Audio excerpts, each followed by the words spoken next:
Thank you, everybody, for coming out here. What we need right now in this state is a major overhaul of the criminal justice system, as we're seeing play out before our eyes, where you have Jose Alba get attacked, and in this innocent man with his own self-defense, he ends up finding himself in Rikers Island, slapped with a murder charge.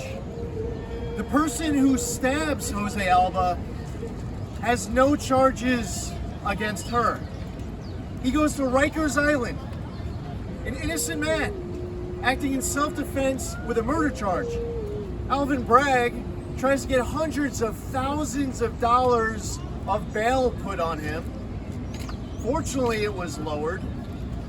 And when he left, he's not free. He's still facing a murder charge. When he left, he's not free. He's still wearing an ankle monitor. This isn't justice.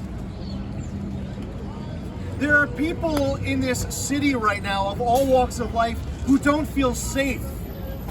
We're tired of reading headlines of one person after another in the Asian American community being murdered in this city. Pushed in front of an oncoming subway car and killed. We have another member stabbed to death in their apartment in Lower Manhattan. Somebody else beaten to death with a hammer. We have to read in 1 week where members of the Jewish community in Brooklyn are being attacked. I hear it from the Sikh community with their own cab drivers.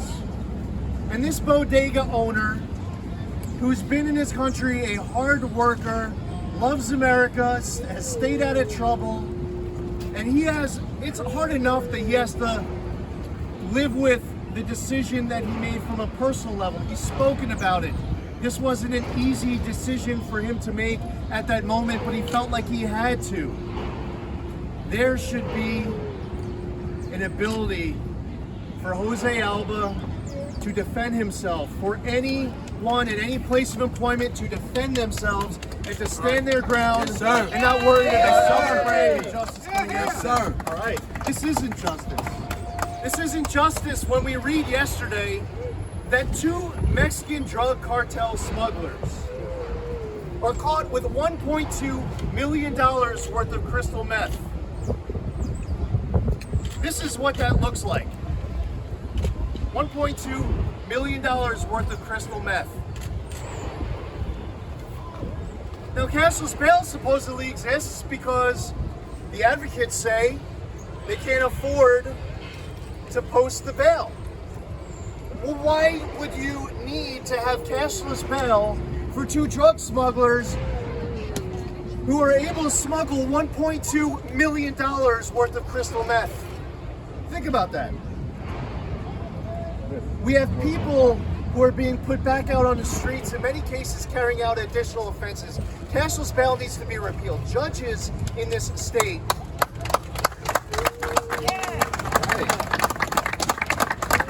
Judges in this state should have discretion to weigh dangerousness and flight risk, past criminal record, seriousness of the offense, on far more offenses. There are judges who, by the way, should understand that there's a certain minimum where they have to keep somebody behind bars. As we saw with the Goldman employee who was murdered on Staten Island on the subway, that person was back out on the streets because of a very lenient judge. Because of less is more, we have thousands of people who have been released early from prison who should remain behind bars. Because of discovery law changes, we have our law enforcement spending so much extra time trying to meet deadlines. We want them to be able to do their jobs. Attacks on qualified immunity resulting in law enforcement having to worry that they're going to be sued all day long by defendants. We have the implementation of the HALT Act in this state, which has resulted in correctional officers being assaulted. I had one person from one prison upstate telling me that in that one prison, in the first 3 weeks of April, they had 28 assaults. The HALT Act should be repealed. We should pass a law enforcement Bill of Rights in this state. We should recognize the inherent right of self-defense of our men and women in blue.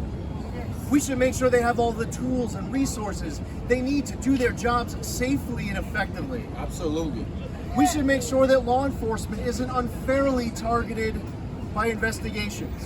We have to overhaul the parole board in this state and change it from a majority vote to a unanimous vote. Victim families should be able to weigh in with their own testimony that should be considered by the parole board, especially when a parole board is considering the release of cop killers and murderers and rapists. We have released our Secure Our Streets plan for New York. It's posted on our website at zeldinfornewyork.com/secureourstreets. A couple of dozen or so different proposals that we believe that will make life in New York safer. New Yorkers are fleeing New York because they feel less safe on our streets. They feel like it's less affordable. They feel less free, so they're heading elsewhere. New York leads the entire country right now in population loss. And right up there at the top of the list, so many New Yorkers are saying they don't feel safe. I want the Asian American community to be able to stand with the Jewish community and the Sikh community, the Black community, the Hispanic community, all New Yorkers to be able to lean on each other's shoulders, to be able to get through this moment in time. But we will not get through it as long as we keep electing the same people who are there causing this problem in the first place. Kathy Hochul. Vote them out! Vote them out! Vote them out! Kathy Hochul says that we should be cutting Alvin Bragg some slack, that he just got there and he's doing his job. I say to Kathy Hochul that she should fire Alvin Bragg today. Yes, sir! The governor of the state of New York has the constitutional authority to remove a district attorney who refuses to enforce the law. Alvin Bragg from day one has said that he will not be doing his job on all sorts of laws across the board. On many other laws, he would treat them as lesser included offenses. He views Jose Alba as the murderer and the criminal who should be behind bars, and he has nothing to say and nothing to do about the woman who stabbed him. Kathy Hochul says that she needs data in order to repeal cashless bail.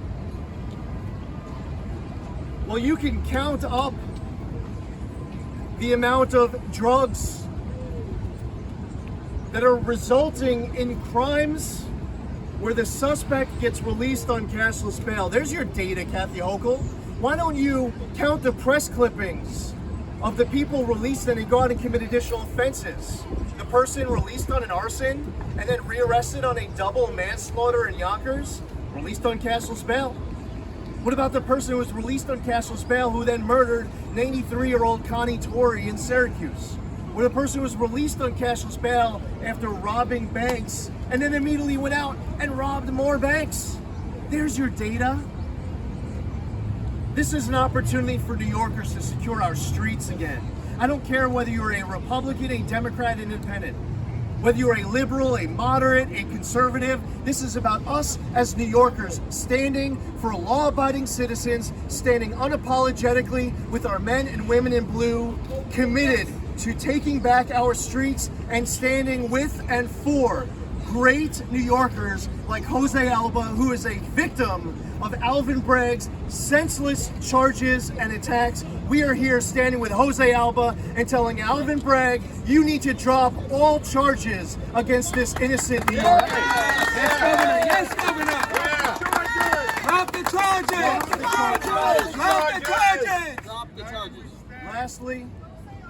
Lastly, I will tell you that the first thing that I am going to do as governor of the state of New York in January, after I take an oath to uphold our Constitution, our U.S. Constitution, our New York State Constitution, to uphold the laws of this state, my first act on day one will be to remove Alvin Bragg as the district attorney here in Manhattan. All right. Thank you, sir. Thank you, sir. Fire Bragg! Fire Bragg! Fire Bragg! Fire Bragg! So without any further ado, I'd like to introduce our state's next Lieutenant Governor, Allison Esposito, just retired, 25 years with the NYPD. She was the commanding officer of the 70th Precinct in Brooklyn. Her father was an NYPD chief. Allison would have become an NYPD chief herself. She loved her job. And she loved the men and women she served with so much that she's here stepping up to plate. And I'm so grateful that she is to serve as our state's next Lieutenant Governor, Allison Esposito. Woo! All right. Good afternoon, ladies and gentlemen. I stand before you today, we stand before you today because there has been a travesty of justice. A travesty of justice. We are now in a society where we are being told everything that we know to be good is bad. And everything we know in our hearts is bad and wrong, we are being told is okay and good. We are in an upside down society where we have perpetrators, criminals, being labeled as victims and sometimes hailed as heroes.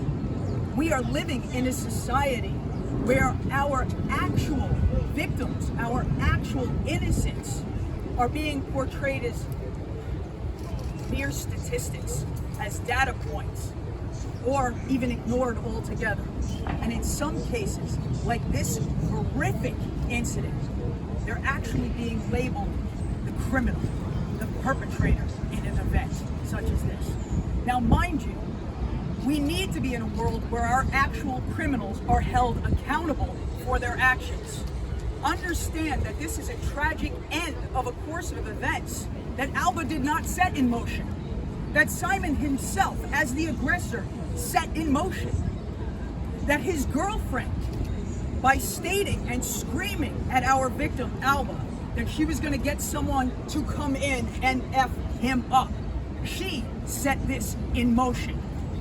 And then she stabbed Alba and has not been charged as of now for her crimes that she set in motion. We must hold criminals accountable for their actions. We must take back the morals and the fabric that our country, this great nation, was founded upon. We must protect the inalienable right of our people to defend themselves upon aggression, which was the case in this incident. We have a victim, Jose Alba, that went to work one day and his life changed. All he was doing was trying to provide for his family, was trying to go about his business and pursue happiness, which is our right. Where he met with aggression, an individual that came behind the counter and threw him against the wall. And he didn't know if he was going to live or die that day. A tragic chain of events that was not started by Mr. Alba. A tragic chain of events that was started by the actual criminal, Simon. The actual criminal. We must be holding people accountable for their actions. Ladies and gentlemen, on November 8th, I never thought in this great city, in the greatest nation ever imagined, I would stand before you and say on November 8th, freedom is on the ballot. On November 8th, public safety and security is on the ballot.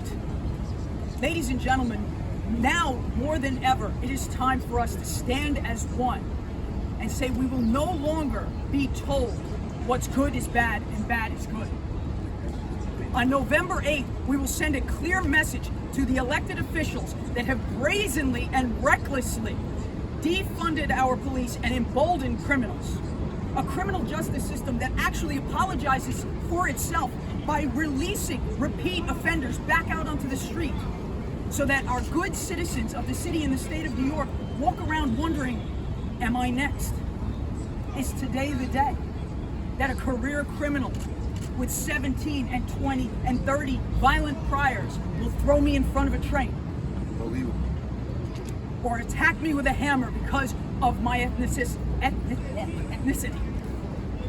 This is unacceptable. This is unacceptable, and it will stop. It must stop. Ladies and gentlemen, this is not a red wave. This is a common sense wave.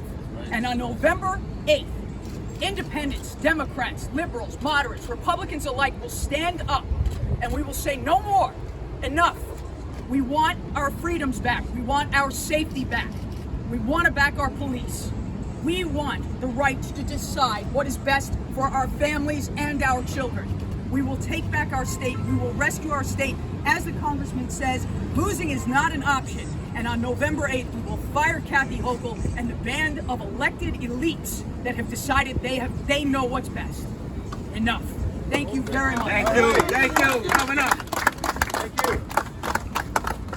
Kathy Hochul's first big decision as governor, she had to pick a lieutenant governor. She chose somebody who was spending his time running from the law. I'm proud that for my big decision, I found somebody who has made a career of enforcing the law. And Allison, thank you for agreeing to serve as our next lieutenant governor. And Michael Henry is running to be our state's next attorney general, and he's here. Of course, Michael Henry is here. He's been at the tip of the spear, leading this charge now for a long time to restore honor and justice and to give people back the position of Attorney General of the state of New York. Michael Henry.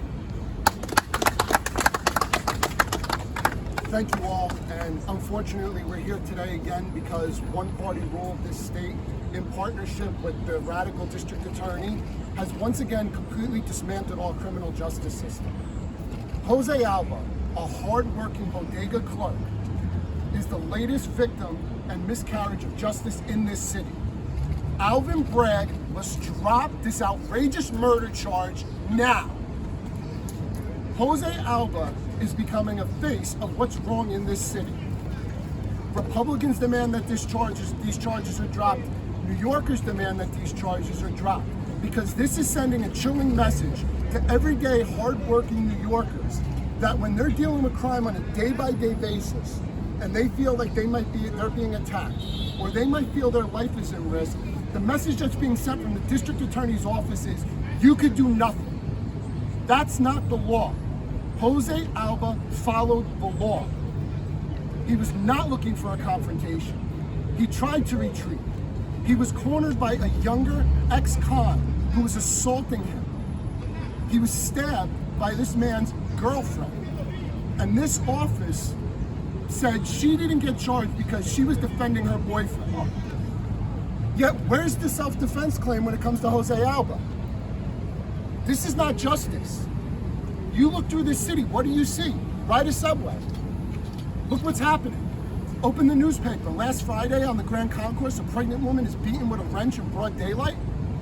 Screwdriver, actually. Screwdriver. You watch in the pharmacies. You walk in a pharmacy, you try to get a tube of toothpaste. It's locked because the shoplifting is so bad, and these store owners can't even afford the private security. And then you see shoplifters actually talking in the newspapers endorsing criminal justice reform. These pro-criminal policies are not working. We've completely eradicated a sense of what's right and wrong, and criminals in this city no longer fear consequence. And I know that I'm standing here with a ticket that on day one is going to put an end to these policies. And I'm going to stand by side with our next governor and lieutenant governor as they fire Alvin Bragg, not because he's a Democrat, but because he's dangerous. Thank you. All right. Thank you. Joe Pinion has stepped up to run for United States Senate, and I'm so grateful that he has. He has a heart of gold. He understands these issues as personally as it gets. He is someone who is going to be a fantastic senator here representing New York. Without any further ado, Joe Pinion. Hey, we love you, Joe. Love you, Joe. Hello. Well, I'm proud to stand here with Lee Zeldin and Allison Esposito on our march to make sure that the people of this state finally have a voice again. Obviously, when you walk into these buildings, the people who are supposed to represent our interests, they start by telling the judge, here on behalf of the people. And yet the needs of the people of this state, of this city, they have been locked out of the buildings. When you talk about what Michael Henry just talked about, the fact that the toothpaste at CVS, that the lotion at Walgreens has more security than the common people of this city. locked up to make sure that they are safe, while we are left vulnerable to the criminals who are walking in and out of those stores with absolute no discretion, who are taking lives with absolutely no care and consideration for the humanity that is supposed to be embedded in the DNA of who we are as a people. And so they are here to talk about the actual brick and mortar efforts that have to be done here in the state, starting with getting rid of people like Alvin Bragg, not because he is a Democrat, not because it is some type of political vendetta or racial vendetta, but because the overwhelming majority of the people that are victimized by this head in the sand politics, this duck and cover politics, are black and brown victims who depend on law enforcement, who depend on the people who patrol those halls to make sure that their voice is heard, to make sure that their interest is actually prioritized. And instead, their lives, their dreams, their aspirations have been placed on the back burner in the name of a political agenda that serves nobody but the politicians who have run this great city and taken this empire state in a direction that no one ever thought imaginable. And so yes, I am running for U.S. Senate against Chuck Schumer, not because I think that he is a bad man, but because we know that silence, in many ways, speaks volumes.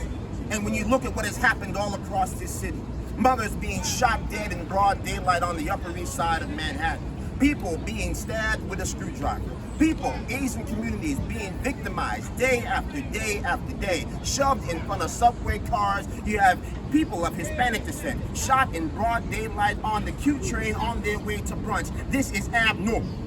And so we come here to collect upon once again, as we have month after month after month, to say that this is not a political quest, but a moral plea. To ask people of all good conscience all across this state, whether they be left of Bernie Sanders, whether they be right of Donald Trump, to recognize that we are all in the same boat, rowing together to save our state, rowing together to ensure safety and security for the common man, to ensure that we have an America of the people, by the people, for the people, where the politicians have taken your voice, held it hostage, and then said the only way you can get it back is to continue to vote for the people who place your needs in a cocoon of fear and despair.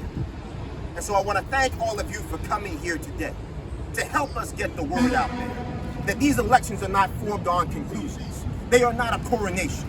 They are your chance to assert your voice, to have your needs be heard, to make sure that you don't stay awake at night paralyzed by the thought that your children might not be coming home, that you're a parent, whether you live in this city or have left the city, worried about the fact that your child who is still trying to pursue their dreams and their future might not be able to do so because violence may come knocking on their front door.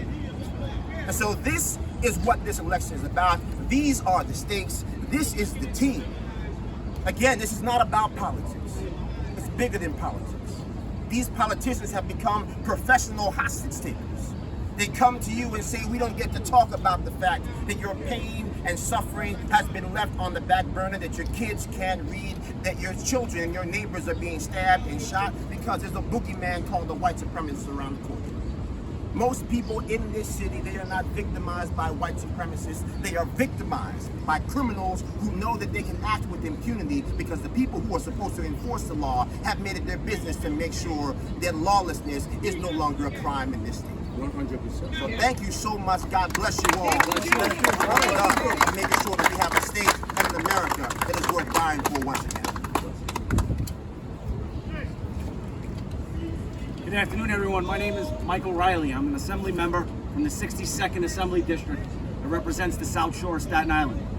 Before I became an assembly member, I was a member of the NYPD. I was a lieutenant, and I was a volunteer on the Community Education Council. So I speak to you today as someone who has experience outside the realm of politics. I'm also a father of 3, so I understand what each and every one of you are feeling. You know, when I got to Albany, all I wanted to do was be the common sense in the room, give them a perception or insight into what happens in everyday life. But they're tone deaf. You have a dereliction of duty. The dereliction of duty is the failure to carry out what they swore to do in our state constitution and our United States Constitution. In every role I've held, I've taken that oath. Whether it was in the Army Reserves, Police Department, the Education Council, and now the State Assembly. The man who occupies that office in the District Attorney's Office in New York, he took that same oath. But unfortunately, he has abandoned it. He abandoned it with his Day 1 memo. And that lives on in infamy, because we all remember. And those up in Albany that sit across from me, on the other side of the aisle, I bring them chances, opportunities to have discussions. It falls on deaf ears. Even the simplest things. Qualified immunity, you heard about that mentioned before. Today, Governor Hochul refuses to even touch on it. City Council here took it away. What is the result? You have a mass exodus of professional, experienced NYPD officers. What does that mean to you? That means you're less safe on the street. That means more incidents are going to happen that result in victims. And you know what Albany thinks about victims? They don't care.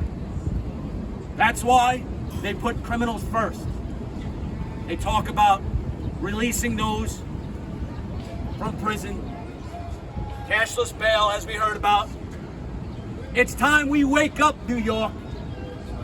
And the team Zeldin Esposito is going to do just that. I need their partnership in Albany, because that's the only way your voice will be heard. Stand up. Make sure you're heard. Thank you. Thank you. New York. My name is Helen Chu. I'm the Republican candidate for Assembly 65. This is my district.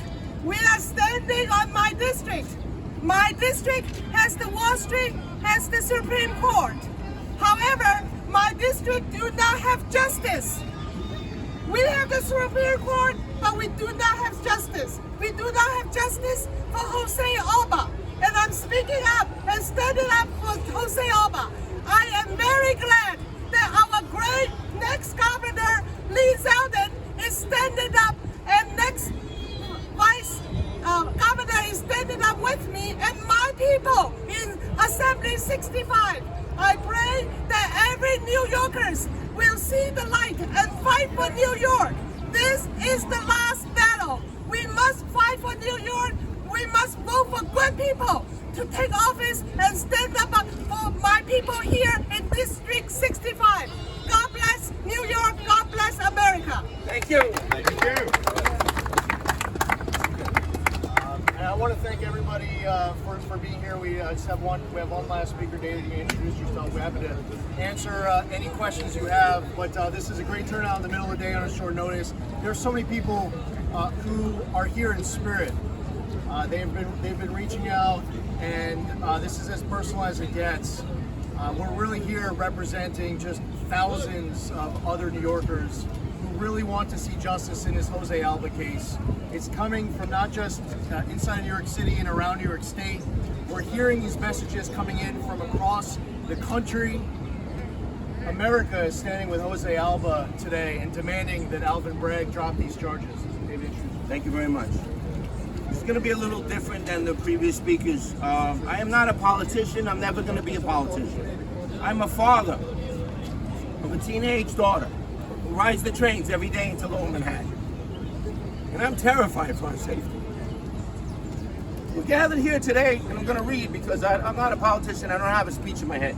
We're gathered here today outside Rogue Manhattan DA's Alvin Bragg's office to rectify the horrible injustice that bodeguero, grocery store worker, Mr. Jose Alba, experienced at the hands of a violent career criminal who should have never been able to wander the streets of New York City.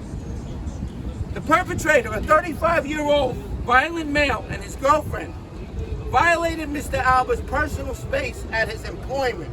The gentleman was working and forced Mr. Alba to, rightfully so, defend himself.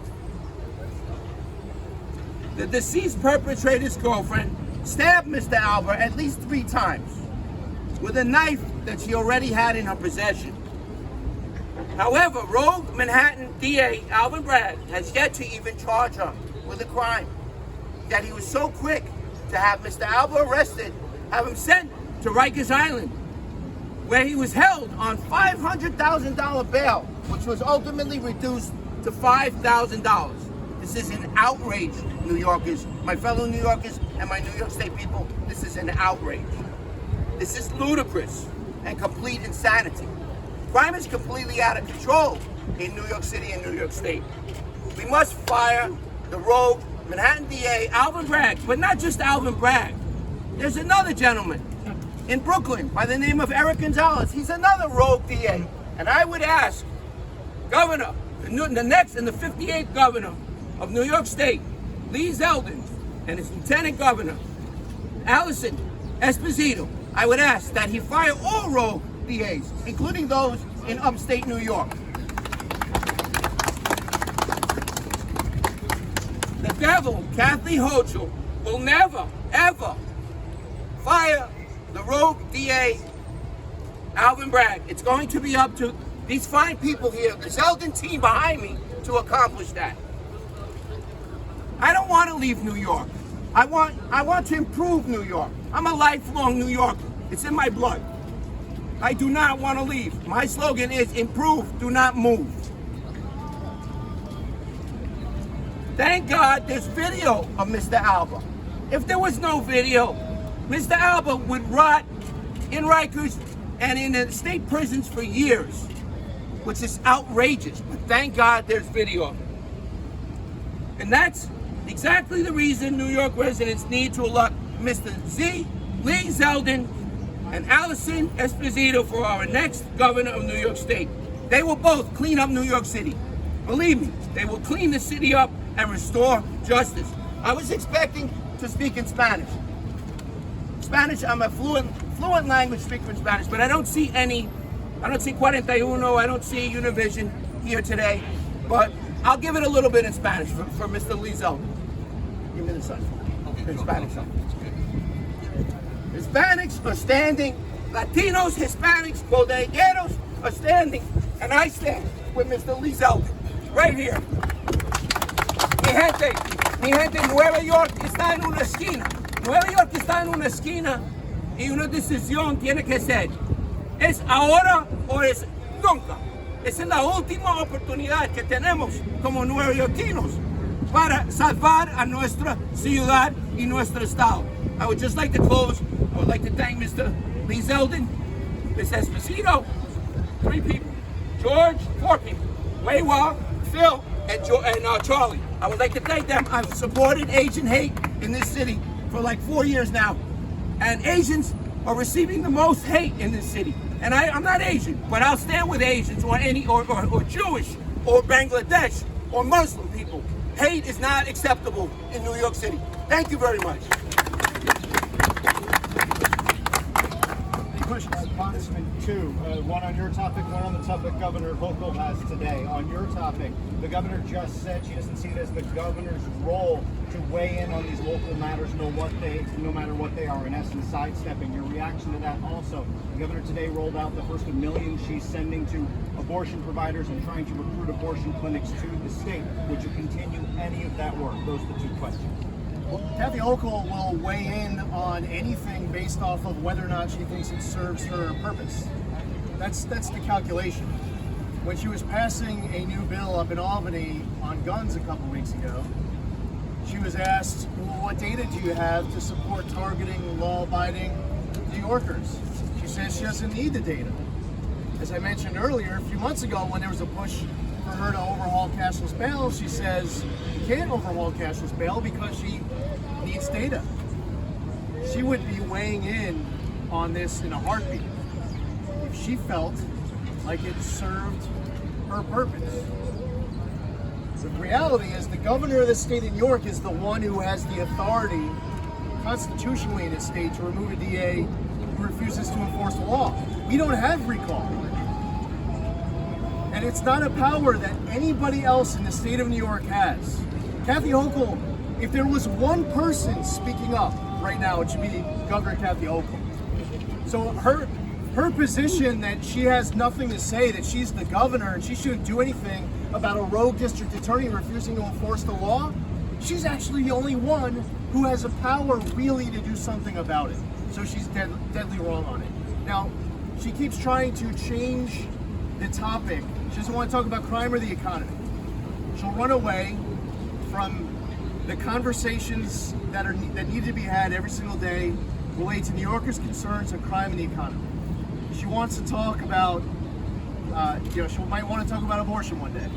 The fact is that when New York codified a few years ago, far more than Roe, it resulted in a law in this state that when the Supreme Court overturned Roe, the law in New York didn't change.